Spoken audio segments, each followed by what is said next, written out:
태초에 하나님께서 하늘과 땅을 창조하셨느니라. 하나님은 세 인격으로 된 분이시다. 아버지 하나님, 아들 하나님, 그리고 성령 하나님. 그리고 이 세 분은 한 분이시다. 참되고 살아계신 하나님. 세 분은 모두 독립되어 있으시나 그럼에도 세 분은 모두 하나이시다. 하늘나라에 루시퍼라 불리는 한 아름다운 천사가 있었는데 그는 하나님의 보좌를 지키는 높은 지위를 가지고 있었다. 그러던 어느 날 교만의 죄가 그의 마음에 들어왔고 그래서 그는 전능하신 하나님처럼 되고자 했다. 광기로 가득 찬 루시퍼는 수많은 천사들을 꿰어들였고 하늘나라를 차지하려는 자신의 계획에 가담하게 했다. 그러나 루시퍼에게는 커다란 문제가 있었으니 그는 피조된 존재에 불과했던 것이다. 하나님은 루시퍼와 반역한 모든 천사들을 하늘나라에서 쫓아내셨다. 이 타락한 천사들은 마귀들이 되었고 루시퍼는 사탄이 되었다. 그들은 지구 곳곳에 정착했고 그곳은 사탄의 영토가 되었다. 지구는 한 놀라운 드라마의 초점이 되었다. 바야흐로 여러 주인공들 가운데 하나를 출연시킬 때가 된 것이다.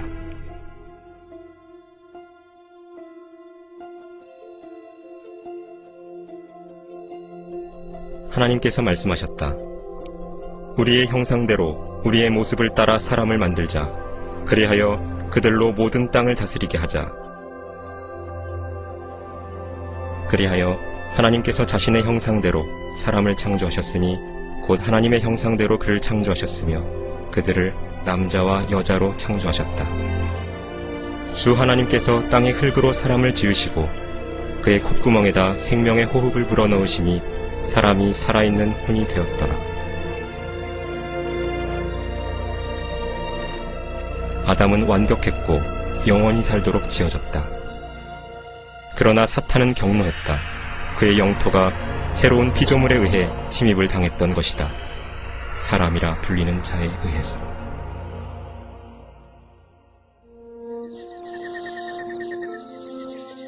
아담은 아름다운 에덴 동산에 살았고 하나님의 아들이 창조하신 모든 동물에게 이름을 지어주었다.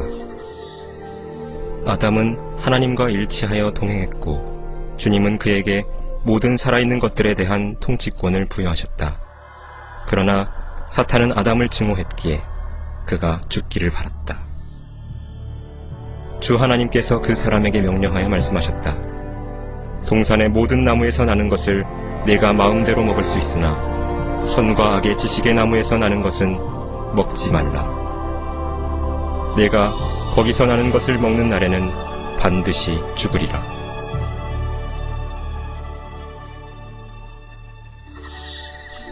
또 주 하나님께서 말씀하셨다. 남자가 혼자 있는 것이 좋지 않으니 내가 그를 위하여 돕는 자를 지으리라. 그리하여 주님께서 아담의 갈비뼈 중 하나로 이브를 창조하셨다. 그리고 동산에서의 그들의 삶은 참된 낙원이었다. 이브가 홀로 있을 때 사탄이 아름다운 뱀의 모양으로 그녀에게 접근했다. 그는 이브에게 거짓말을 하여 금지된 나무에서 나는 것을 먹도록 유혹했다.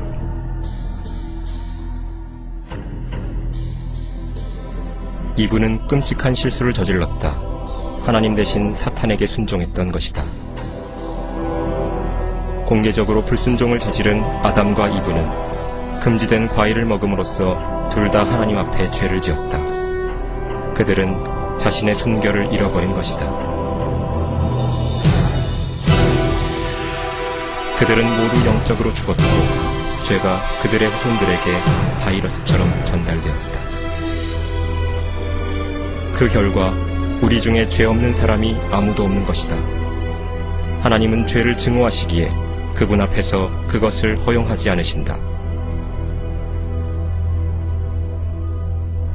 죽음의 저주가 온 인류와 땅 위에 임했다. 주님께서는 죄의 결과로 땅을 저주하시어 가시나무와 엉겅퀴를 내게 하셨다. 그러므로 주 하나님께서 에덴 동산에서 그를 내어보내어 그가 취함을 입은 그 땅을 갈게 하셨다. 그 결과 이 세상 체제가 사탄의 통제 아래로 들어갔다. 인간은 더 이상 온 땅을 다스리지 못했고 그 뒤로 흑암의 통치자의 노예요 그의 군대인 마귀들의 노예가 되었다. 그러나 사랑의 하나님께서는 한 구주를 보내시어 아담 때문에 손상된 것을 회복시키기로 약속하셨다.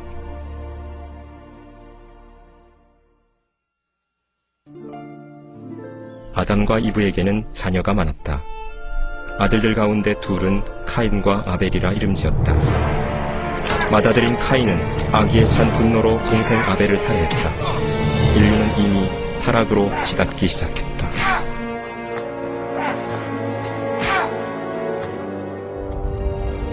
흑암의 권세들이 땅 위에 만연하자 인류는 더 난폭해졌다. 끝없는 전쟁과 잔인한 살인, 강간과 고문이 증가했던 것이다. 주님의 자비에도 불구하고 인간들의 마음은 하나님으로부터 돌아서기를 멈추지 않았다. 그리고 그들이 하나님을 두려워하지 않았기에 인류의 타락은 극에 달했고 자녀를 사탄의 제물로 바치기까지 했다.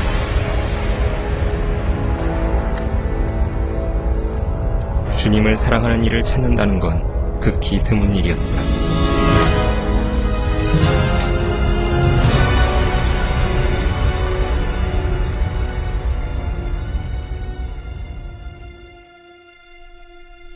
하지만 한 사람이 있었으니 믿음의 사람 곧 아브라함이 있었다. 그는 하나님의 친구였다.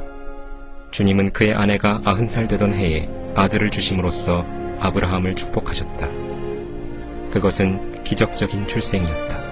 그 계보에서 하나님의 선택받은 백성이 나왔으니 바로 이스라엘의 자손들이었다. 시간이 지남에 따라 이스라엘의 자손들은 이집트인들의 노예가 되었고 400년 동안 고된 노예 생활을 했다.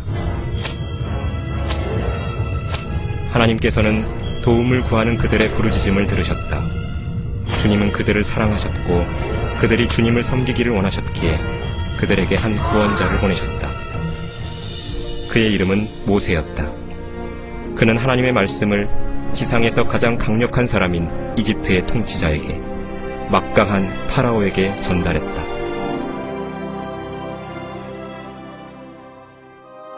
모세가 주님을 대신해서 외쳤다. 내 백성을 가게 하라. 그러나 파라오는 거절했다. 그리하여 하나님께서는 파라오를 굴복시키려고 이집트에 재앙을 보내셨다. 하나님께서는 모든 물을 피로 바꾸셨다. 물고기가 죽고 강에서는 악취가 났다.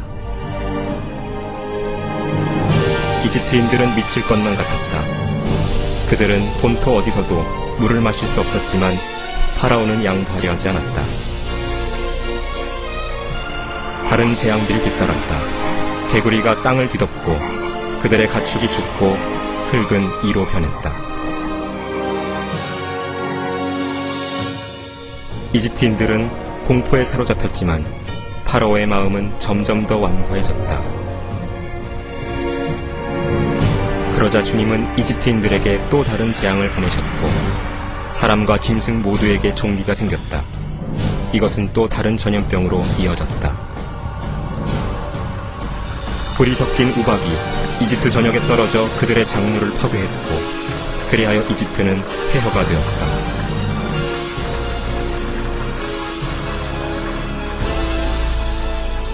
최후의 큰 재앙이 이집트 전역의 모든 첫 태생을 죽이려 하고 있었다. 모세는 이스라엘의 자손에게 경고하기를 어린 양의 피를 문 기둥에 발라 하나님의 마지막 저주로부터 보호를 받아야 한다고 말했다. 주님께서 이집트를 심판하셨다. 한밤중에 주님은 멸망시키는 자와 함께 그 땅을 두루 다니시며 모든 첫 태생을 죽이셨다. 그러나 문 기둥의 피를 보신 주님은 멸망시키는 자가 그 집에 들어가는 것을 허락지 않으셨다. 그냥 지나치신 것이다. 그날 밤 이집트의 각 가정에는 시신들이 생겼다. 나라 전체가 광적인 흥분에 휩싸였고 파라오의 아들까지도 죽어 있었다. 날이 새기 전 파라오는 이스라엘의 자손들을 멀리 데려가서 주님을 섬기라고 모세에게 명령했다. 그리하여 그들은 하나님의 강력한 손 아래서 그곳을 떠났다.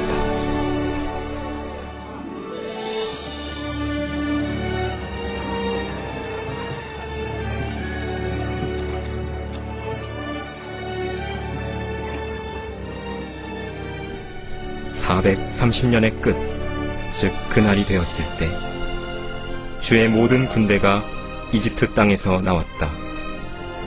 그 밤은 그들을 이집트 땅에서 데리고 나오신 주께 중히 지켜야 할 밤이었다.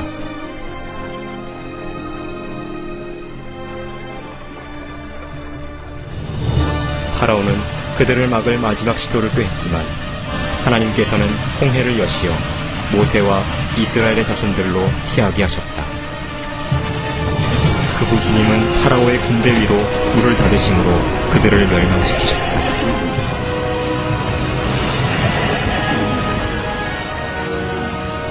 주님께서는 자신의 큰 능력을 보이기 위해 백성들 앞에서 믿을 수 없는 기적을 베푸셨던 것이다.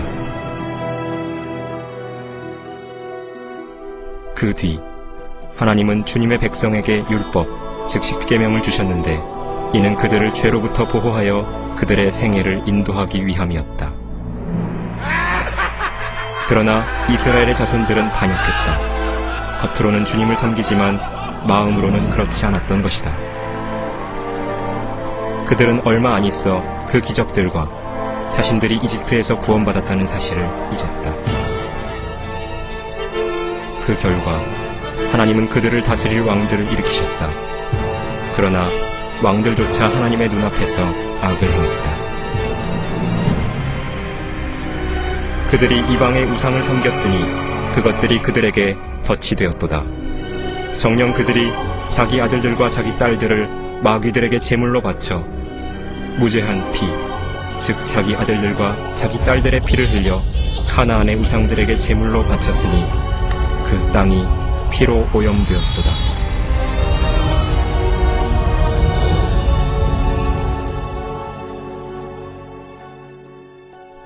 그러자 하나님께서는 죄들을 회개하고 하나님을 섬기라고 경고하도록 주님의 선지자들을 보내셨다. 그러나 그들은 반역에 반역을 거듭했다. 백성들은 그 선지자들을 증오했고 회개하고 주님을 섬기기보다는 오히려 이 하나님의 사람들을 무자비하게 살해해버렸다. 이스라엘 자손들은 죄짓기를 되풀이했다. 그 결과 하나님께서는 그들이 사로잡혀서 노예 생활로 고통받는 것을 허락하셨다. 오늘날의 우리들을 보라.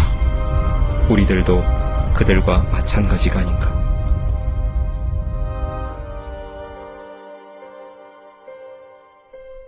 온 세상이 거짓말쟁이들과 도둑들과 살인자들과 음행하는 자들로 가득하다. 우리는 복수를 즐겨하며 우리 모두가 죄의 저주 아래 놓여 있다. 따라서 성경은 다음과 같이 선포한다. 모든 사람이 죄를 지었으므로 하나님의 영광에 이르지 못하였다고. 죄인이 죽으면 무슨 일이 일어나는지 보도록 하자. 이 사람은 자기가 모든 것을 가진 줄로 알았다. 성경에서 그는 이렇게 말한다. 그리고 나서 내 혼에게 말하기를 내 혼아, 내가 여러 해 동안 쓸 물건들을 많이 쌓아두었으니 편히 쉬고 먹고 마시고 즐거워하라 하리라. 그러나 하나님께서 그에게 말씀하신다. 너 어리석은 자야. 오늘 밤 네 혼을 내게서 앗아가리라.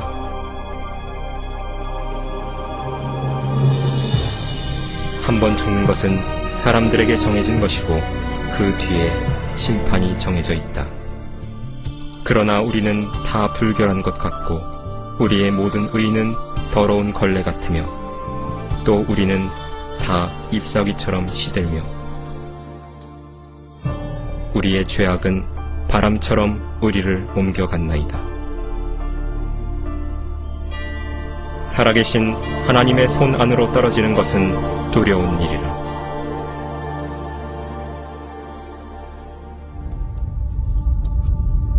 죽은 후 그의 혼은 하나님의 무서운 심판을 기다리기 위해 즉시 지옥으로 옮겨진다.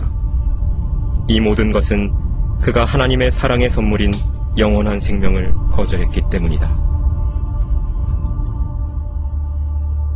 그때가 다가오고 있다. 그것은 하나님의 심판이 있는 크고 무서운 날이라고 불리는데, 그 날에는 자신의 죄들 가운데서 죽은 모든 이가 주 예수 그리스도 앞에서 심판을 받기 위해 불려갈 것이다. 하나님의 말씀은 이렇게 말씀한다. 또 내가 큰 백보자와 그 위에 앉으신 분을 보니 그의 면전에서 땅과 하늘이 사라졌고 그들의 설 자리도 보이지 않더라. 바다도 그 안에 있던 죽은 자들을 넘겨주고 또 사망과 지옥도 그들 안에 있던 죽은 자들을 넘겨주며, 또 내가 죽은 자들을 보니 작은 자나 큰 자나 하나님 앞에 서 있는데 책들이 펴져 있으며 또 다른 책도 펴져 있는데 그것은 생명의 책이라. 죽은 자들은 자기들의 행위에 따라 그 책들에 기록된 대로 심판을 받더라. 사람이 말하는 어떠한 빈말이라도 심판날에는 그에 관하여 해명하게 되리라. 그 일이 끝나면 하나님께서는 한 천사를 시켜 생명의 책을 열게 하실 것이고 거기에 당신의 이름이 나와 있는지 보실 것이다. 그 천사가 보고 말할 것이다. 주님, 그 이름은 나와 있지 않습니다. 그러면 하나님께서 이렇게 말씀하실 것이다. 너희 저주받은 자들아, 내게서 떠나 마귀와 그의 천사들을 위하여 준비한 영원한 불 속으로 들어가라. 그러므로 이들은 영원한 형벌에 들어갈 것이라. 그러나 의인들은 영원한 생명으로 들어가리라.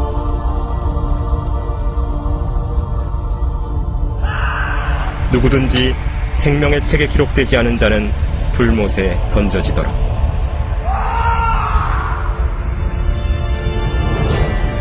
성경은 다음과 같이 말씀한다.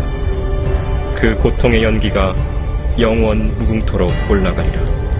누구든지 밤낮 쉼을 얻지 못하리라.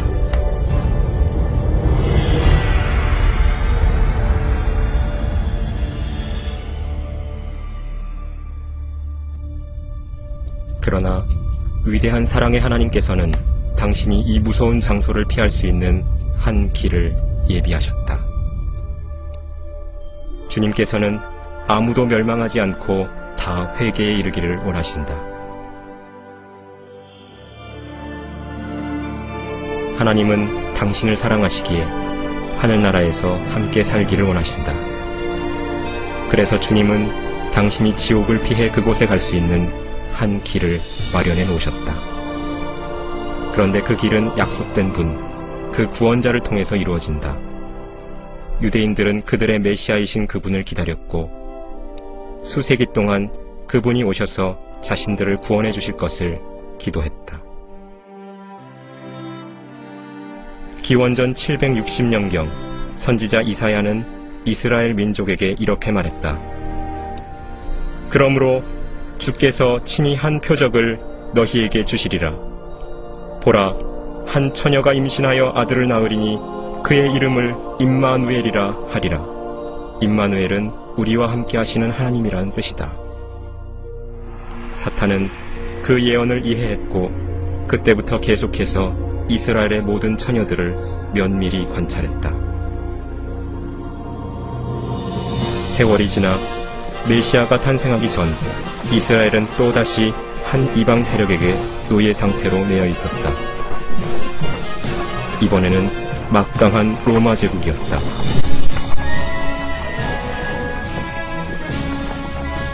로마는 유대인들에게 아무런 자비도 베풀지 않았다. 바로 이 암울한 기간에 하나님의 위대한 구원 계획이 시작되었다.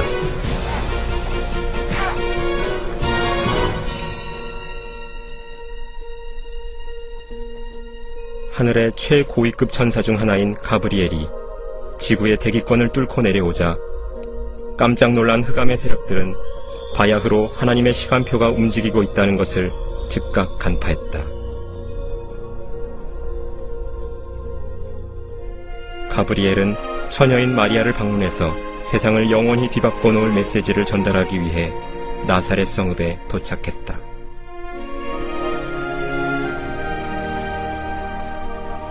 마리아는 천사가 나타나자 몹시 당황했다. 그는 그녀에게 이렇게 말했다.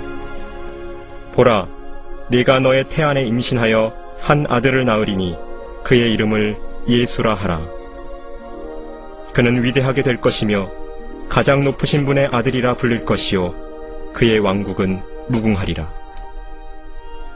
그러자 마리아가 말했다.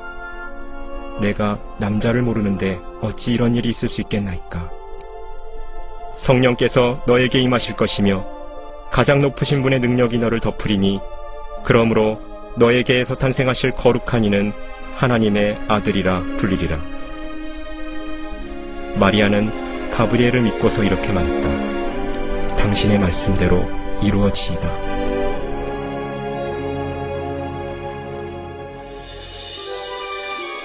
예수께서는 하늘의 영광을 떠나 주님의 임무를 시작하신다. 목적지는 나사렛. 성령께서 처녀 마리아를 덮으시고 그녀가 임신한다. 그녀의 몸 안에서 우주의 창조주가 아기로 변형되는 중이다.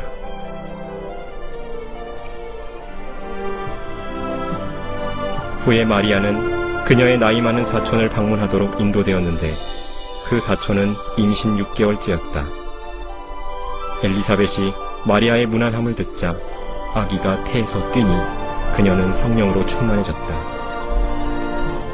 엘리사벳의 아이가 태어날 것이니 바로 친내인 요한이다. 엘리사벳이 큰 음성으로 외쳐 말했다. 너는 여자들 가운데 복이 있으며 너의 태의 열매가 복이 있도다.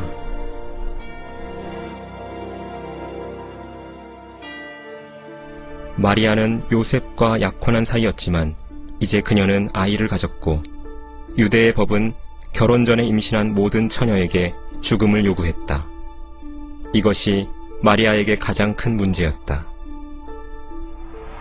보이지 않는 곳에서 사탄은 마리아가 돌에 맞아 죽어 뱃속의 아이가 살해되기를 원했다.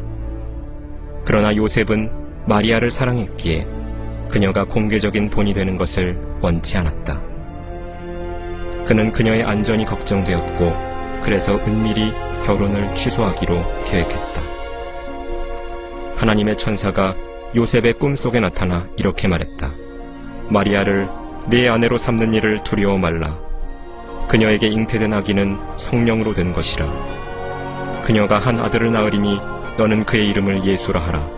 이는 그가 자기 백성을 그들의 죄들에서 구원할 것이기 때문이니라. 그 후 요셉과 마리아는 나사렛 성읍에서 결혼했다.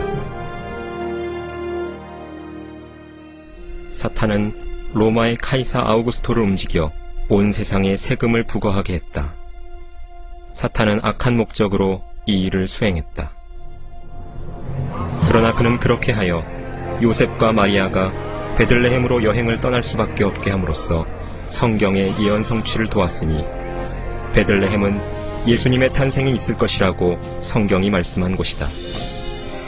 베들레헴은 또한 요셉이 태어난 곳이었고 그래서 그는 그곳에서 조세 등록을 해야 했다. 마리아는 출산 직전이었다. 사탄은 그 긴 여정에 사고가 일어나기를 바라고 있었다. 그러나 상황은 하나님의 통제하에 있었다.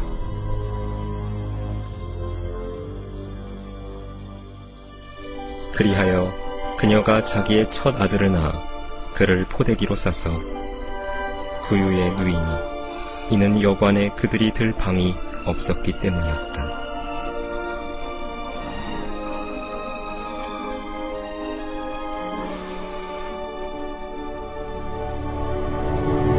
그날 밤 목자들이 근처 들판에서 양떼를 지키고 있었다. 하나님의 천사가 그들에게 나타나 이렇게 말했다. 두려워 말라. 보라, 이는 내가 너희에게 큰 기쁨의 좋은 소식을 알림이니 이것은 모든 백성을 위한 것이라. 오늘 다윗의 고을에서 너희에게 구주가 나셨으니 그분은 주이신 그리스도시니라. 그때 갑자기 수많은 하늘의 군사들이 그 천사와 함께 있어 하나님을 찬양했다. 우주의 창조주가 태어난 곳은 다름 아닌 초라한 마구간이었다. 성경은 이렇게 말씀한다. 그가 세상에 계셨고 세상이 그에 의하여 지은 바 되었으나 세상은 그를 알지 못하더라.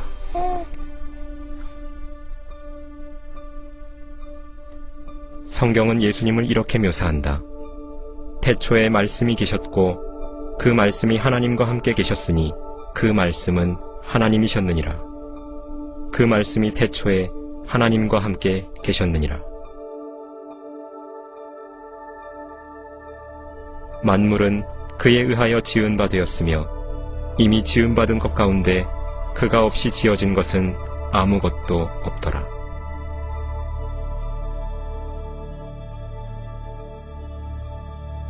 그 후 아기의 할례를 위한 8일이 되니 그의 이름을 예수라 했다.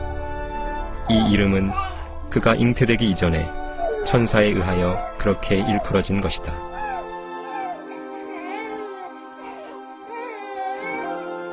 유대인의 율법에 따라 마리아는 속죄물로 산비둘기 2마리를 신실하게 바쳤다.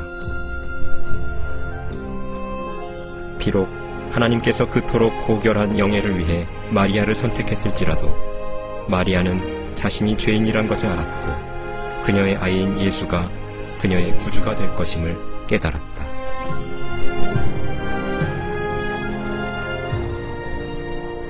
성전에 시므온이라는 한 존경받는 이가 있었다. 성경은 이렇게 말씀한다. 성령께서 그에게 계시로 알게 해주셨으니 이는 그가 주의 그리스도를 보기 전에는 죽음을 보지 아니하리라는 것이라. 그는 아기 예수를 품에 안고서 말했다. 내 눈으로 주의 구원을 보았나이다. 주 예수께서 태어나셨을 때 하늘에 별 하나가 나타났고 동방의 현자들은 예물들을 가지고서 그 별을 따랐다. 그들이 예루살렘에 도착하기까지는 2년이 걸렸을 것이다. 그 현자들은 헤롯 왕에게 와서 물었다. 유대인의 왕으로 태어나신 분이 어디 계신가?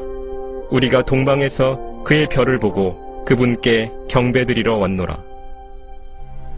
헤롯 왕은 이 말을 듣고 온 예루살렘과 더불어 불안해했다.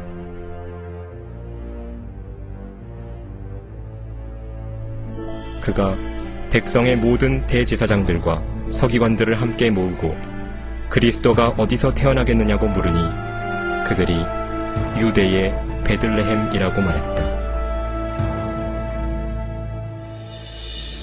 그들이 왕의 말을 듣고 길을 떠났는데 보라, 동방에서 보았던 그 별이 그들을 앞서가다가 어린아이 있는 곳 위에 와서 멈추었다.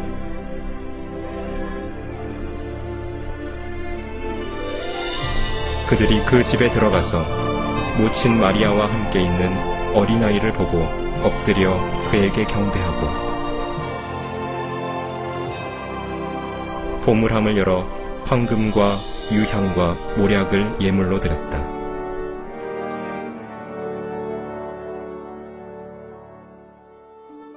그들은 꿈에 헤롯에게 돌아가지 말라는 하나님의 경고를 받고 다른 길로 고국에 돌아갔다.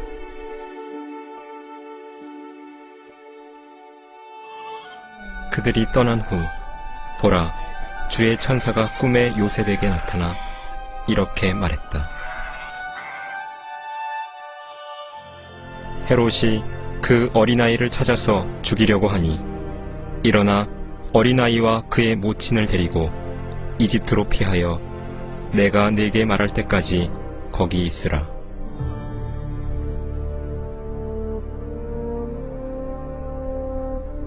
요셉은 잠에서 깨어 밤에 어린아이와 그의 모친을 데리고 이집트로 떠나갔다. 그 그 후 헤롯이 현자들에게 속은 줄 알자 심히 분노하여 군사를 보내어 그가 현자들에게 자세히 물어본 그 때를 기준하여 베들레헴과 그 온 지경에 사는 모든 사내 아이를 2살부터 그 아래로 다 죽였다.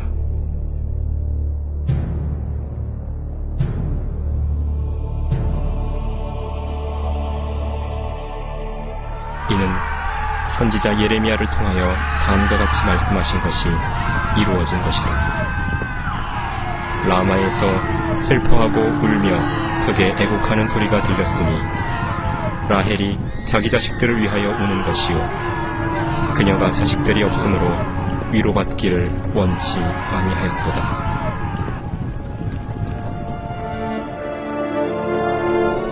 순진무구한 이들에 대한 대량 학살이 있었지만 하나님께서는 그 소중한 어린 혼들을 하늘나라로 데려가셨다.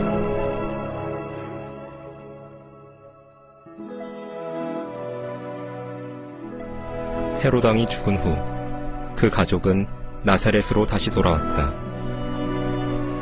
아기가 자라매 영 안에서 강건해지고 지혜로 충만하며 또 하나님의 은혜가 그의 위에 있었다. 해마다 6월절이면 그의 부모는 예루살렘에 갔다. 그가 12살 되었을 때에도 그들은 그 명절의 관례에 따라 예루살렘에 올라갔다. 6월절 기간 동안 예수님은 자신이 하나님의 어린 양으로 어느 날 세상의 죄들을 위해 희생되리라는 것을 깨달았다. 이것은 가장 위대한 인생이었다.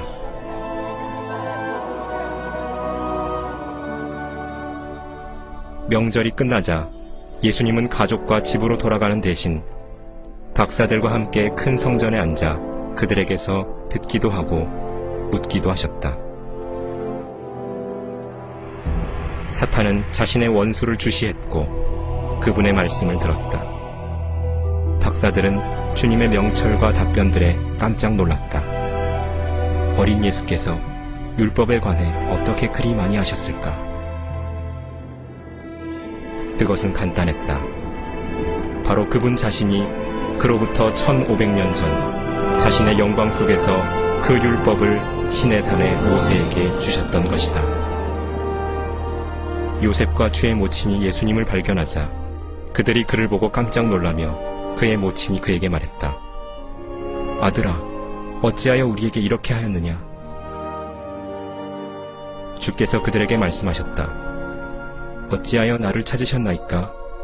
내가 나의 아버지의 일을 해야 될 줄을 알지 못하셨나이까? 예수께서는 지혜와 키가 자라고 하나님과 사람의 총애 속에서 자라가시더라. 수년 후 침례인 요한은 그가 선지자인가 하는 질문을 받았다. 그는 그들에게 대답하며 이렇게 말했다.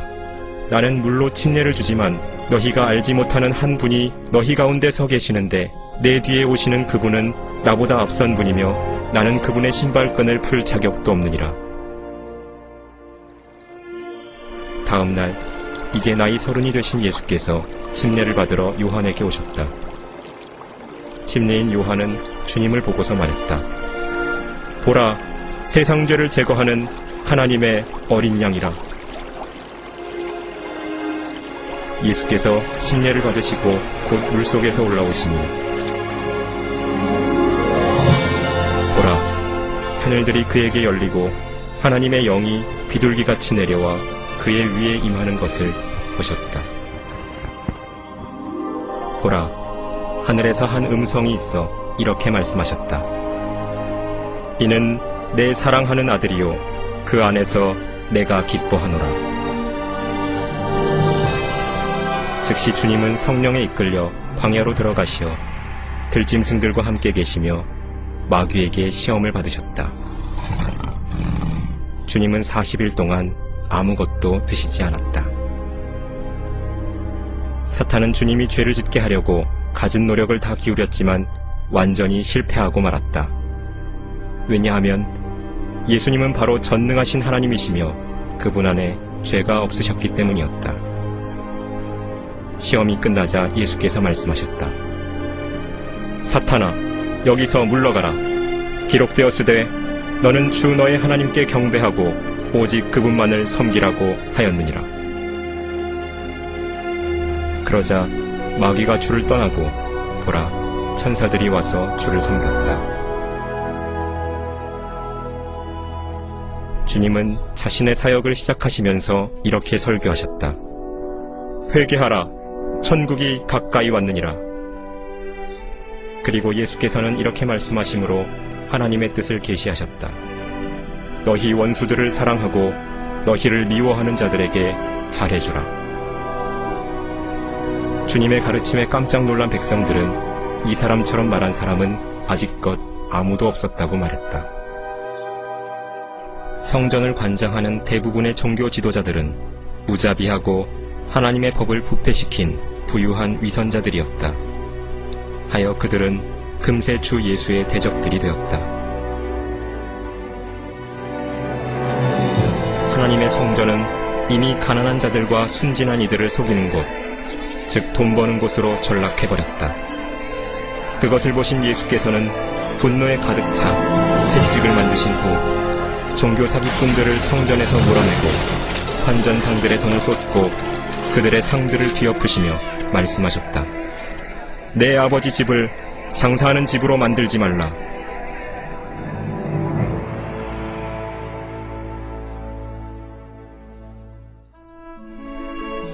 예수께서는 위대한 기적을 행하는 분이셨다.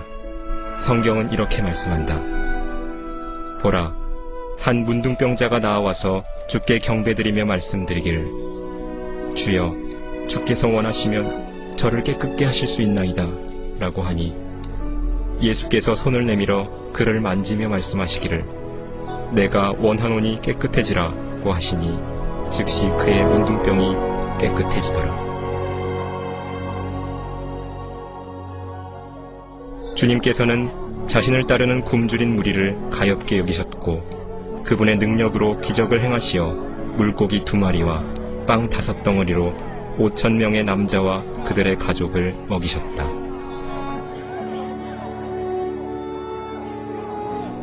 또 예수께서는 나오셔서 큰 무리를 보시고 가엾게 여기시어 그들의 병을 고쳐주셨다.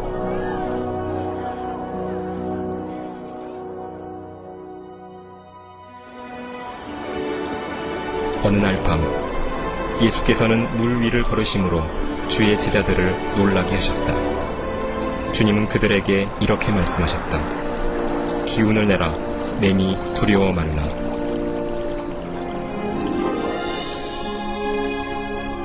모든 창조물이 하나님의 아들에게 순종했다. 예수께서는 이렇게 선언하셨다. 나는 부활이요 생명이니 나를 믿는 자는 죽어도 살리라. 자신의 권세를 증명하시려고 주님은 나흘 동안 죽어있던 나사로의 무덤에 오셨다. 그리고 예수께서는 큰 음성으로 외치셨다. 나사로야, 나오너라. 그러자 죽었던 자가 손발이 수위로 동여지고 얼굴이 수건으로 가려진 채 나왔다. 그리고 예수께서 죽은 자도 살리실 수 있다는 소식이 곳곳으로 퍼져나갔다. 저녁이 되었을 때에 사람들이 주께로 마귀에게 사로잡힌 자들을 많이 데려왔으니 주께서 말씀으로 그 영들을 쫓아내시고 병든 자들을 모두 고쳐주셨다. 보통 사람들은 예수님을 찬양했다. 주님의 가장 큰 반대자들은 종교 지도자들이었다. 그들은 주님의 권세가 사탄으로부터 나오는 것이라며 주님을 고소했다.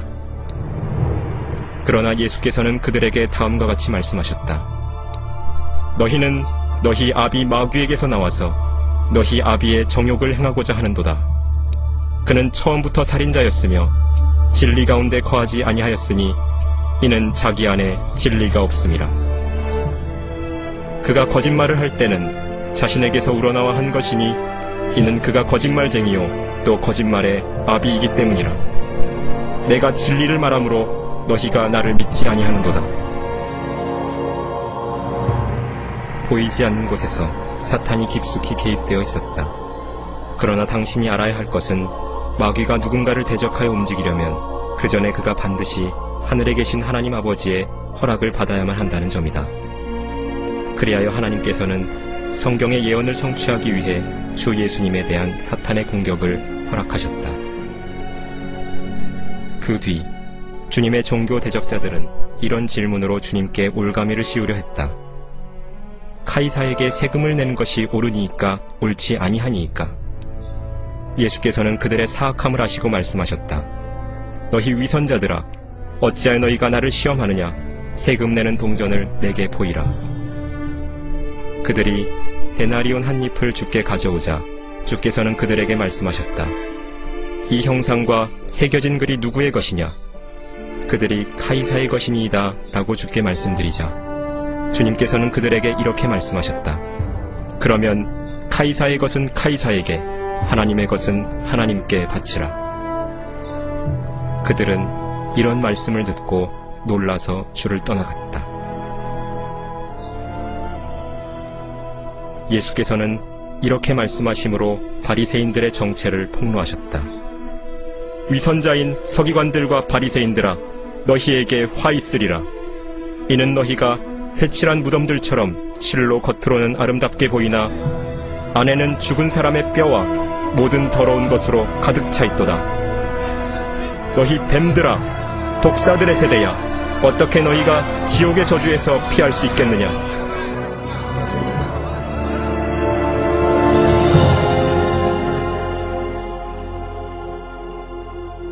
예수께서 말씀하셨다. 하나님께서 자기 아들을 세상에 보내신 것은 세상을 정죄하려 하심이 아니요 그를 통하여 세상이 구원받게 하려 하심이라. 아들을 믿는 사람은 정죄를 받지 아니하나 믿지 않는 사람은 이미 정죄를 받은 것이라. 이는 그 사람이 하나님의 독생자의 이름을 믿지 않았기 때문이라.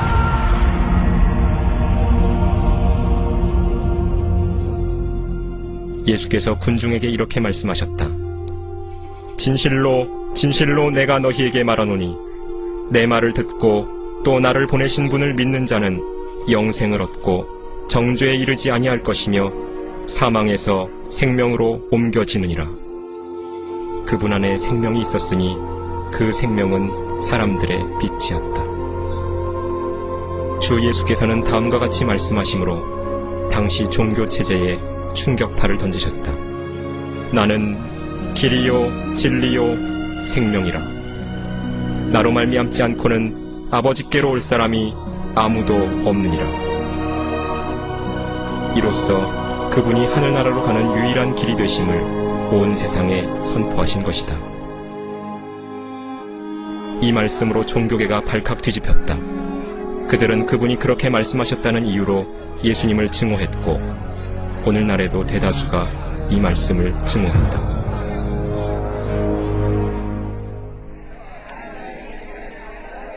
메시아의 사역은 막바지에 다다르고 있었다. 선지자 다니엘은 메시아께서 호산나 함성 가운데 예루살렘에 입성하실 정확한 날을 예언했다. 그러나 예수께서는 그들이 일주일도 안 되어 그를 십자가에 처형하소서라고 외칠 것을 아셨다. 사탄은 종교 지도자들을 움직여 자신의 철천지 원수의 죽음을 계획하는 데 바빴다. 말하자면 그와 그의 천사들을 하늘나라 밖으로 쫓아낸 분이 바로 예수 그리스도이셨던 것이다. 제자들은 예수님께서 하신 승리의 예루살렘 입성 때문에 여전히 흥분을 감추지 못했고 주님이 곧 왕이 되실 거라 믿고 있었다. 그러나 6월절 저녁 만찬 때 예수께서는 자신이 곧 피 흘리고 죽을 것을 설명하셨다. 그리고 나서 예수께서는 곧 일어날 일의 상징으로 약간의 빵과 포도즙을 집으셨다. 주님은 빵을 쪼개셨는데 이는 십자가에서 찢겨질 주님의 몸을 나타낸 것이었다. 그 후 주님은 그들에게 포도즙을 주셨으며 이는 주님이 흘리실 피를 상징했다. 주님은 이 의식을 그분이 다시 오실 때까지 행하게 하셨다.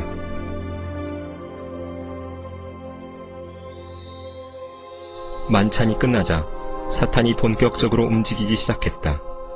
그는 유다 이스카리옷이라는 제자의 몸 안에 들어가 그를 이용했다. 뒤이어 일어난 일로 인해 유다는 역사상 가장 흉악한 배신자가 되었다. 유다는 주님을 배반하기 위해 대제사장에게로 갔다. 유다는 은 30개를 받고서 주님을 종교 집단에게 팔았다. 그러자 사탄은 자신이 승리할 때가 다가왔다고 믿으며 세상에 빛이신 예수님을 죽이기 위해 자신의 흑암의 세력들을 불러 모았다.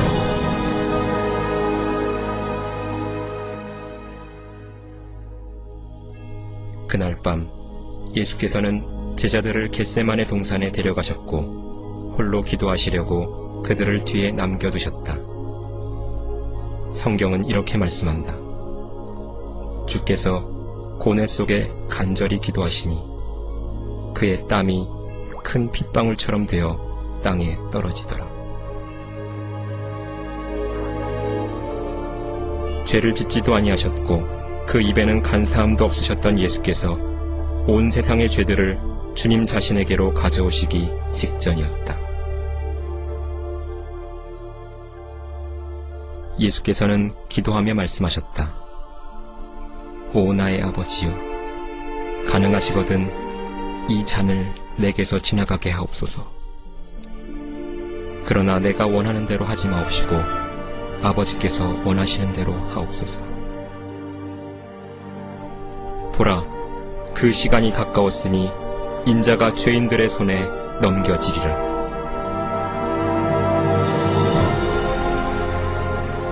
주께서 아직 말씀하고 계실 때 곧 12 가운데 하나인 유다가 왔고 대제사장들과 서기관들과 장로들에게서 온 큰 무리가 칼과 몽둥이를 가지고 그와 함께 있었다. 유다가 그들에게 표시를 정해주며 말했다.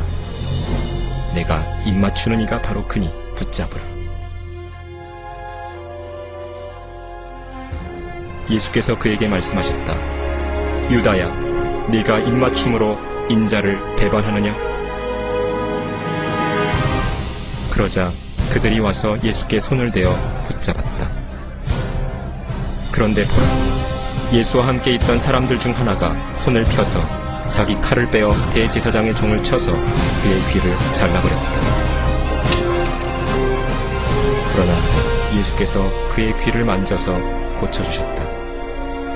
그리고 그들에게 말씀하셨다. 내 칼을 도로 그 집에 꽂으라. 칼을 가지는 자들은 모두 칼로 망하리라.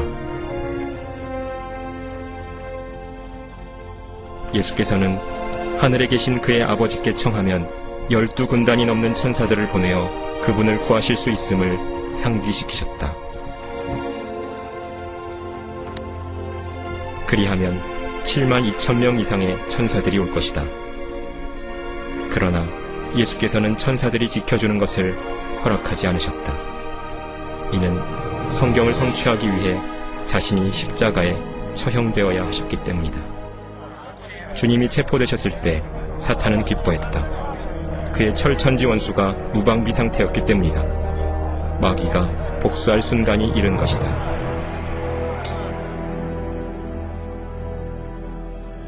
예수를 붙잡은 자들이 대제사장 카야파에게로 끌고 가니 거기에 서기관들과 장로들이 모여 있었다. 대제사장들과 장로들과 온 공회가 예수를 사형에 처하려고 그에 대한 거짓 증거를 찾았다. 그들은 예수께 이런 질문을 던졌다. 네가 복되신 분의 아들 그리스도냐? 예수께서 대답하셨다. 그렇다. 그러자 대제사장이 자기 옷을 찢으며 말했다. 저 사람이 하나님을 모독하였으니 우리에게 무슨 증인들이 더 필요하리요?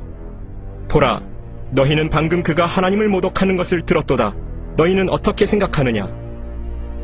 그들은 대답하여 말하기를 그는 사형에 해당한다 라고 말했다. 그들은 주의 얼굴에 침을 뱉고 주먹으로 치며 또 어떤 자들은 손바닥으로 때리며 주를 결박한 후 끌고 가서 총독 폰티오 빌라도에게 넘겨주었다.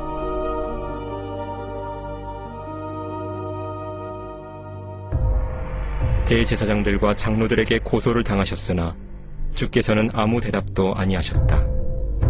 이러한 행동은 또 다른 예언을 성취시켰다.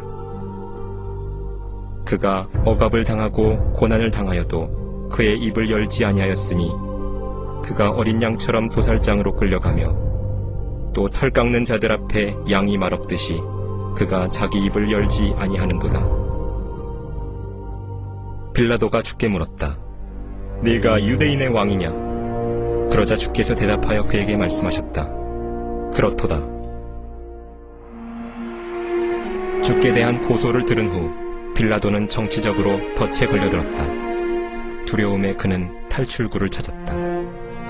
그때 빌라도가 대제사장들과 무리에게 말했다. 나는 이 사람에게서 아무 잘못도 찾지 못하였노라. 유대인들이 격분하여 상황을 거의 폭동으로 몰아가며 빌라도에게 압력을 가했다. 이날은 유대의 특별한 명절이었고 빌라도는 이때에 죄수 한 명을 석방시켜주는 관습이 있다는 것을 알았다. 빌라도는 예수께서 풀려나시기를 원했다. 그런데 병사들이 바라바라는 살인자를 사람들 앞에 데려왔다. 그들은 그와 주 예수 가운데 한 사람을 택하려 한다.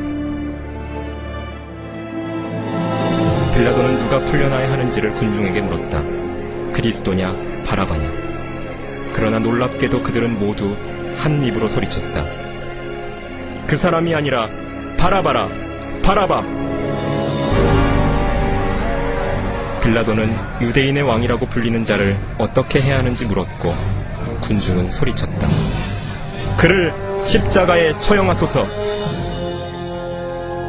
빌라도는 예수께서 죽을 만한 일을 하지 않았다는 것을 알았다. 그는 예수님을 채찍질하면 군중이 만족할 것이고 그래서 주님을 풀어줄 수 있으리라 생각했다. 그리하여 예수께서는 채찍을 맞기 위해 병사들에 의해 끌려가셨다. 그러나 주 예수께서는 상황을 완전히 손에 쥐고 계셨다.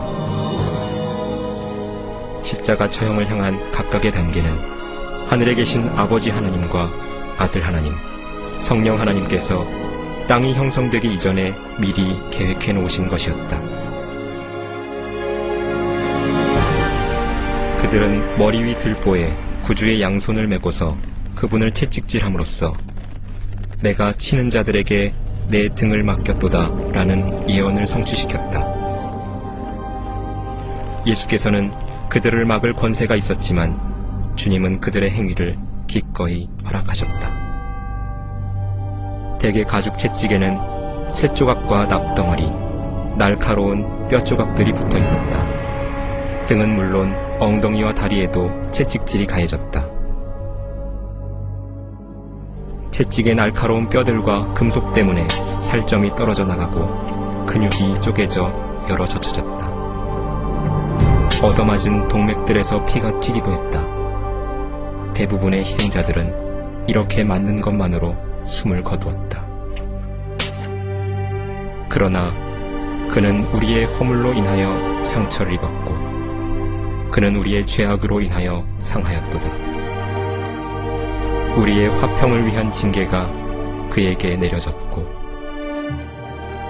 그가 맞은 채찍으로 우리가 치유되었도다.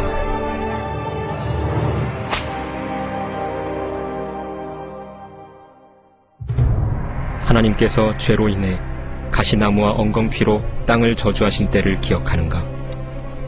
병사들은 독이 묻은 가시면류관을 만들었고 그것을 주님의 머리에 억지로 끼워 넣어 붓고 피가 나는 극심한 고통을 맛보게 하였다.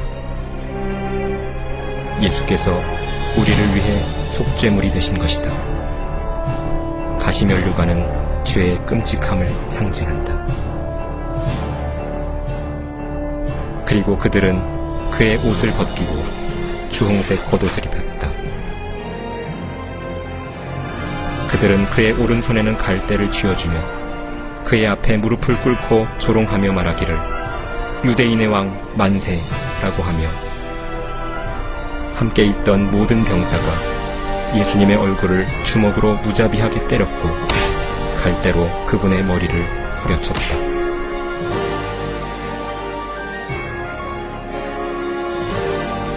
그들은 하나님의 어린 양에게 침을 뱉어 성경을 성취시켰다. 내가 치욕과 침뱉음으로부터 내 얼굴을 숨기지 아니하였도다. 그는 사람들에게 멸시받고 거부되었으며 슬픔의 사람이요 질고에 익숙한 사람이라. 예수께서 치리자인 폰티오 빌라도에게 다시 보내지자 그는 자신만이 예수를 십자가에 처형하고 놓아줄 권세가 있다고 자랑했다. 그러나 주님은 대답하셨다. 위에서 내게 주신 것이 아니라면 너는 나를 대적할 아무런 권세도 갖지 못하였을 것이니라. 예수께서는 일찍이 말씀하시기를 내가 생명을 다시 얻기 위해 나의 생명을 내어놓느니라. 아무도 생명을 내게서 빼앗을 자가 없으나 내 스스로 그것을 내어놓느니라고 하셨다. 그때부터 빌라도는 주님을 풀어줄 궁리를 찾았다. 그러나 유대인들이 이렇게 말하며 소리쳤다. 당신이 이 사람을 놓아주면 당신은 카이사의 친구가 아니니이다. 자신을 왕이라고 하는 자는 누구나 카이사를 대적하여 말하는 것이니이다. 사탄은 군중의 감정을 자극하여 예수님을 철저히 증오하게 했다. 사탄은 자신이 상황을 완전히 쥐고 있다고 믿었다. 그러나 그렇지 않았다. 자신도 모르게 사탄은 하나님의 손 안에서 꼭두각시 역할을 한 것이다. 그는 자신의 행위가 성경의 예언을 성취하고 있다는 것을 완전히 망각하고 있었다. 마지막으로 빌라도는 말했다. 너희의 왕을 보라. 그러나 대제사장이 말했다. 카이사 외에는 우리에게 왕이 없나이다. 군중은 계속 소리쳤다. 그를 십자가에 처형하소서. 그를 십자가에 처형하소서. 그리하여 상황을 통제할 수 없게 된 빌라도는 물을 가져다 무리 앞에서 손을 씻으며 말했다. 나는 이 의로운 사람의 피에 대하여 무죄하니라. 그러자 모든 백성이 대답하여 말했다. 그의 피를 우리와 우리 자손에게 돌리라. 하나님은 그들의 말을 그대로 들으셨고 그들은 그 이후로 계속해서 고난을 겪었다.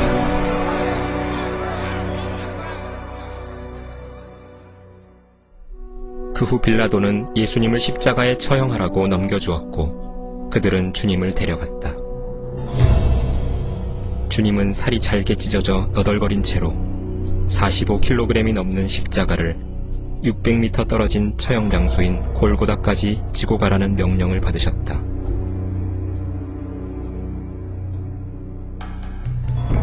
거친 목재가 주님의 찢어진 등 속을 파고들었고 이때쯤 이미 주님은 탈수 증세를 겪고 계셨다. 그분이 살아계신다는 건 그야말로 기적이었다. 그리하여 또 다른 예언이 이루어졌다. 실로 그가 우리의 질고를 지고 우리의 슬픔을 지었는데도 우리는 그가 형벌을 받아 하나님께 맞으며 고난당한 줄로 생각하였도다.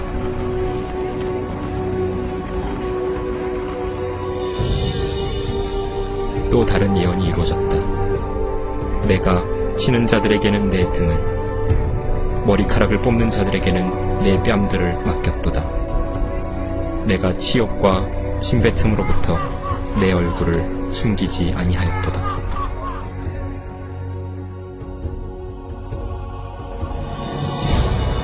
사랑과 자비의 하나님께서 자신의 피조물들의 모욕과 거짓말과 증오를 견디기 위해 하늘나라를 떠나신 것이다.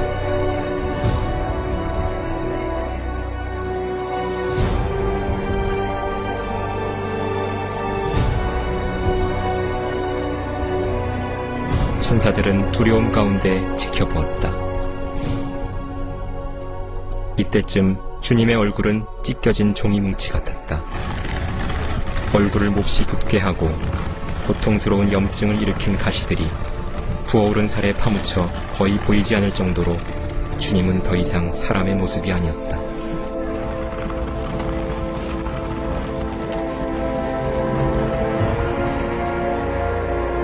이 일이 일어나기 수백 년 전에 시편 기록자는 주 예수님에 관해 다음과 같이 예언했다. 개들이 나를 에워싸고 악인의 무리들이 나를 둘러쌌으며 그들이 내 손과 내 발을 찔렀나이다. 예수께서도 친히 이렇게 말씀하셨다. 또 내가 땅에서 들리면 모든 사람을 내게로 이끌어오리라.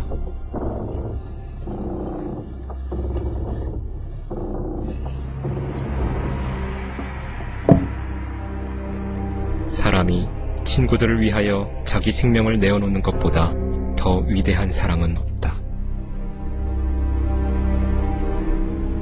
주와 함께 강도 2명을 십자가에 못 박으니 한 사람은 주의 오른편에 또 한 사람은 주의 왼편에 있었다. 그리하여 그가 범죄자들과 더불어 헤아림을 받았다고 말한 성경이 이루어졌다.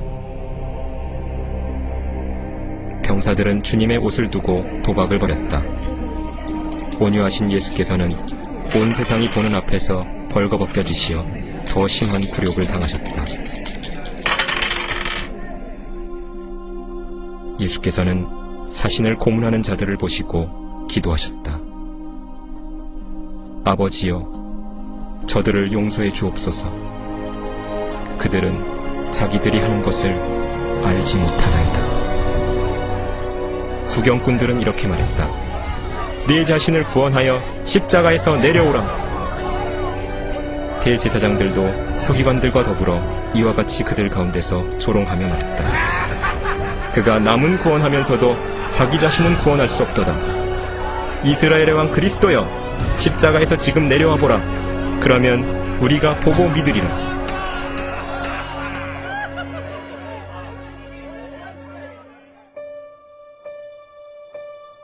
한 전문 의사가 소름 돋는 십자가 형벌을 의학적으로 묘사했다. 이것은 인간이 직면할 수 있는 가장 고통스러운 죽음이었습니다. 그분은 스스로를 지탱해야 숨을 쉴 수 있었습니다. 팔목 중앙신경을 강타한 대못들로 야기된 격렬한 고통은 양팔을 타고 폭발하듯 올라가 뇌로 들어가서 척추로 내려갑니다. 발의 중족골 사이의 신경들을 따라 타는 듯한 고통을 주는 대못들로 인해 그분의 몸은 경련을 일으키며 곧 주섭니다. 그 후 다리의 근육들이 경련을 일으켜 그분의 몸을 아래쪽으로 잡아당겼다가 그분을 십자가에 때립니다. 공기는 흡입되더라도 폐에 축적된 이산화탄소와 혈류가 호흡을 자극하여 경련을 완화시키기까지는 내뿜을 수 없습니다. 희생자는 피로와 충격, 탈수, 그리고 마비로 죽습니다.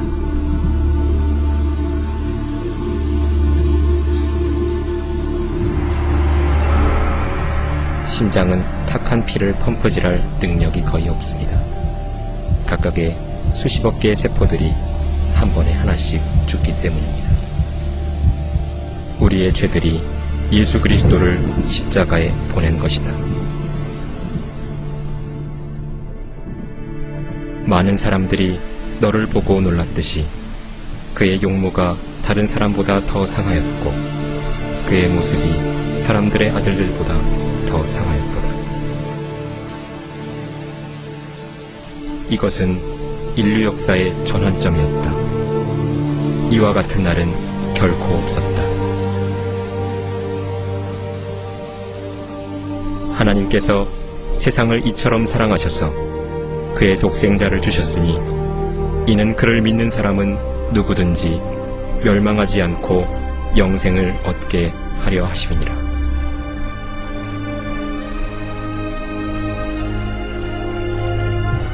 예수께서 십자가에 흘리신 피는 인간의 피가 아니었다. 그것은 하나님의 보혈이었으며 오직 그것으로만 우리 죄들을 씻어낼 수 있었다.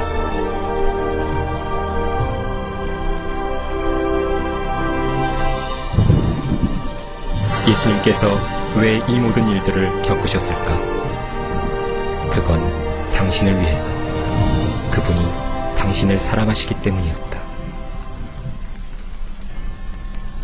죄를 보고 계실 수 없었던 하나님은 하늘을 검게 가리셨다. 예수께서는 악한 생각과 행위를 포함한 인류의 모든 죄를 자신에게로 가져오시어 잔인한 십자가에서 끔찍한 죗값을 지불하셨다. 그리고 이렇게 외치셨다. 나의 하나님, 나의 하나님, 어찌하여 나를 버리셨나이까? 보라, 세상 죄를 제거하는 하나님의 어린 양이라. 숨을 거두시기 직전 주님은 이렇게 외치셨다. 다 이루었다. 우리를 구원하는 데 필요한 모든 일이 완료되었던 것이다. 그때 예수께서 큰 음성으로 소리질러 말씀하시기를, 아버지시여, 내 영을 아버지의 손에 의탁하나이다 라고 하시고 이 말씀을 마치신 후 숨을 거두셨다. 십자가에서의 희생은 결코 반복되지 않을 것이다. 주님이 죽으셨다는 것을 확인하기 위해 한 병사가 주님의 옆구리에 창을 찌르니 피와 물이 나왔다.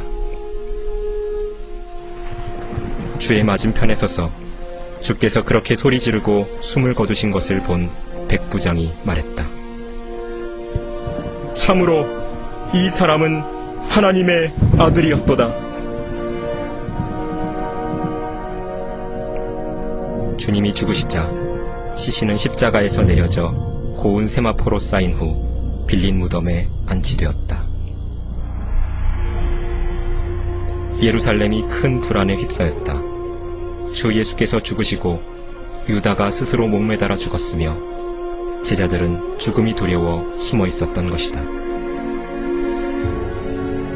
어디에도 희망이 보이지 않았다. 불신에 젖은 제자들은 부활하시겠다던 주님의 말씀을 까마득히 잊었다.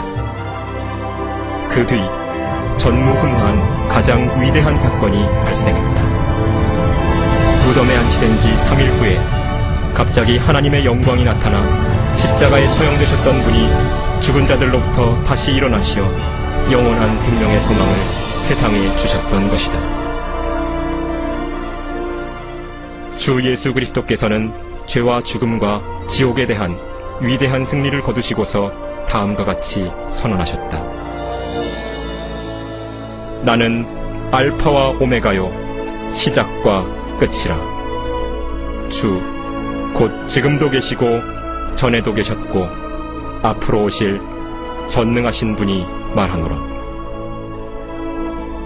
나는 살아있는 자며 죽은 자였으나 보라 영원궁토록 살아있노라. 아멘. 또한 내가 지옥과 사망의 열쇠들을 가졌노라. 주의 첫날 새벽이 시작될 때 여인들이 예수님의 몸에 바르려고 무덤에 향료를 가져왔다. 한 천사가 다음과 같이 말하며 그들을 맞이했다. 너희는 두려워 말라. 너희가 십자가에 못 박히신 예수를 찾는 줄 내가 아노라. 그분은 여기에 계시지 않고 말씀하셨던 대로 살아나셨느니라. 속히 가서 주의 제자들에게 말하라. 사탄의 왕국은 산산이 부서졌다. 광기에 젖은 사탄이 패배했다. 부활하신 그리스도는 사탄이 곧 멸망할 것을 의미했던 것이다. 사탄은 전능하신 하나님의 능력을 과소평가했다. 만일 그것을 알았더라면 결코 주님을 십자가에 못 박지 않았을 것이다. 부활하신 주님을 500명의 증인이 보았고 주님의 제자들은 뛸 듯이 기뻐했다. 주님께서는 그들에게 이런 직접적인 명령을 내리셨다. 너희는 온 세상에 가서 모든 피조물에게 복음을 전파하라.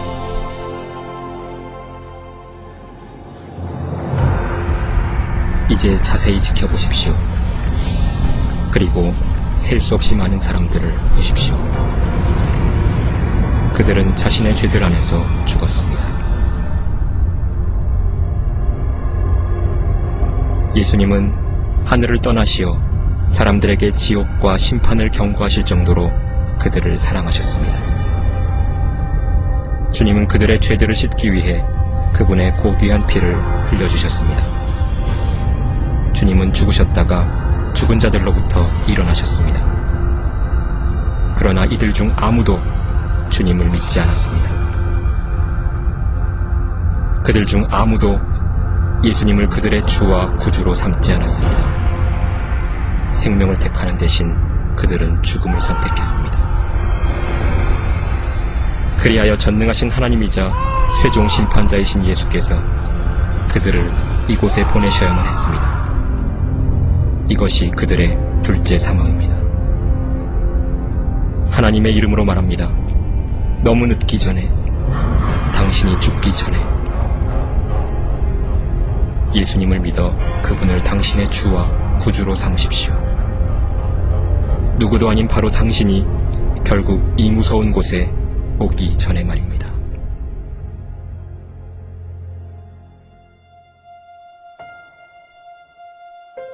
하늘나라로 돌아가시기 전 예수께서는 주님을 영접하는 모든 이에게 다음과 같은 놀라운 약속을 하셨습니다.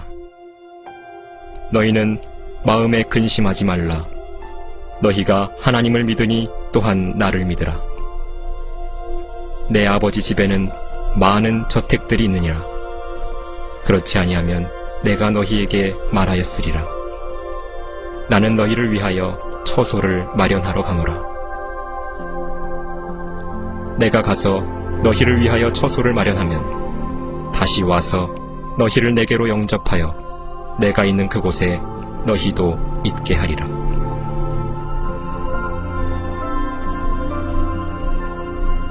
예수께서는 하늘과 땅에 있는 모든 권세를 나에게 주셨도다 라고 선포하신 후 구름을 지나 하늘로 들려 올라가셨습니다.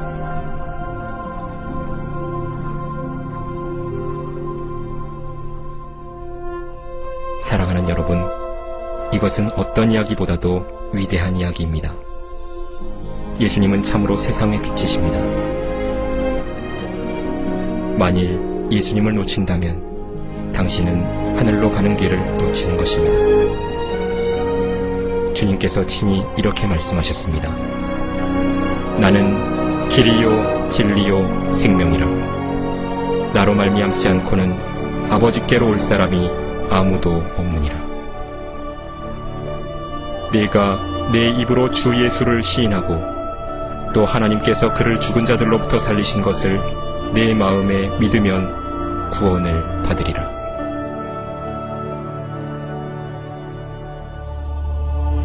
비록 사탄이 패배한 적이라 할지라도 하나님께서는 그에게 이 세상 체제를 다스리도록 허락하셨는데 이 세상은 완전히 타락했습니다. 사탄은 사람들의 마음과 정신을 가려 하나님의 복음을 보지 못하게 하려 합니다. 그래서 수많은 이들이 속고 있는 것입니다. 종교는 당신의 혼을 파멸시키는 여러 방법 중 하나입니다. 그러나 예수께서는 당신의 혼을 구원하기 위해 오셨습니다. 사탄에게는 부처의 가르침을 따르는 무리가 있지만 부처는 죽었습니다. 그는 능력이 없어 구원할 수 없으니 이는 그가 사람에 불과하기 때문입니다. 고대의 이방 종교들은 하늘의 여왕이라 알려진 아스타르테를 경배했습니다. 오늘날 수백만의 로마 가톨릭 신자들은 자기도 모르게 동정녀 마리아라고 부르면서 이와 동일한 이방 여신을 섬깁니다. 하나님은 새기거나 부어 만든 형상을 만드는 사람이 저주를 받는다고 거룩한 말씀에 친히 명령하십니다. 너는 그것들에게 절하지 말고 그것들을 섬기지 말지니라. 이는 하나님의 눈에 가증한 일입니다. 사탄의 걸작 중 하나는 이슬람입니다. 역사는 알라가 고대 중동의 월신에 불과했다고 증명합니다. 모하메드는 주와 구주이신 예수 그리스도를 거절함으로써 지옥으로 운명지워졌습니다. 마귀는 경배할 수백만의 거짓 신을 인류에게 제공했습니다. 인류는 자신의 사악한 상상력을 동원해 벌레로부터 바위, 강, 손으로 만든 우상, 그리고 심지어 사탄 자체에 이르기까지 모든 것을 숭배해왔습니다.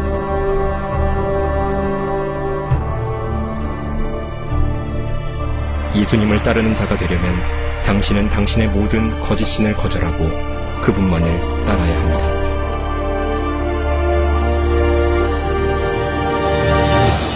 불못은 주 예수 그리스도가 자신의 구주이기를 거절한 모든 일을 위한 마지막 장소입니다. 그들은 너무 늦어버렸습니다. 그런데 당신은 어떻습니까? 당신이 예수님을 영접한다면 놀라운 새 삶이 다음과 같이 시작됩니다. 하나님은 당신을 축복하시어 당신의 모든 삶을 변화시키고 새로운 마음을 주실 것입니다. 당신의 모든 문제가 다 사라지지는 않을 것이나 당신을 위하시는 그분이 짐을 대신 지어주실 것입니다. 너희의 염려를 다 하나님께 맡기라. 이는 그분께서 너희를 돌보심이니라. 그리고 장차 당신이 당신의 놀라운 구주 앞에서는 최고의 순간이 이를 것이고 주님은 당신에게 이렇게 말씀하실 것입니다. 잘하였도다. 착하고 신실한 종아. 내 주인의 기쁨에 동참하라. 하나님은 당신을 사랑하시기에 당신이 불타는 지옥에서 구원받도록 이곳에 인도하셨습니다. 예수님께서 당신의 마음에 들어오시길 원한다면 주님께 요청해야 합니다. 자, 다음의 내용을 진심으로 따라하시기 바랍니다. 주님, 저는 제가 죄인이며 용서가 필요하다는 것을 깨달았습니다.